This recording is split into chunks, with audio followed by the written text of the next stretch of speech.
Сәлем достар, менің каналыма қош келдіңіздер. Бүгін біз түрік тағамын сигар бөрек дайындаймыз. Сигар бөрек негізі таңғы асқа беріледі. Салмасын әртүрлі етіп жасасаңыз болады. Мен ірімшіктен жасайтын боламын. Бізге қажет дөңгелек лаваш және ірімшік. Алдымен лавашты видеодағыдай бірнеше бөлікке бөліп аламыз.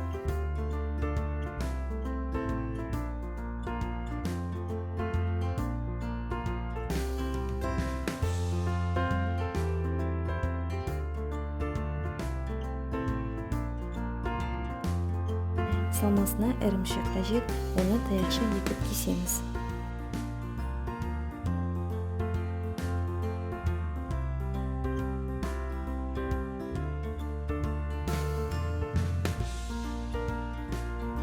Енді ірімшікті лавашқа орналастырып, оны ораймыз.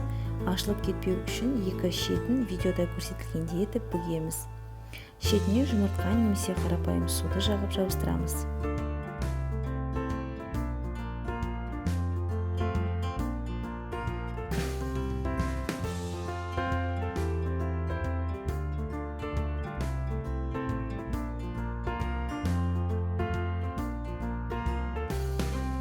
Қызып тұрған табаға салып, қуырамыз. 4-5 минутта дайын болады.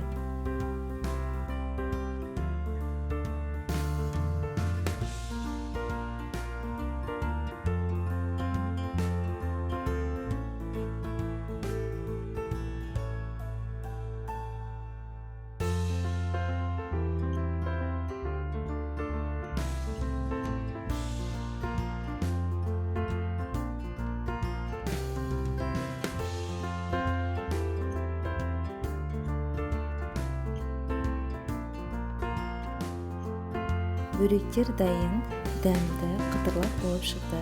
Оңай әрі тез дайындалады. Міндетті түрде жасап көріңіздер.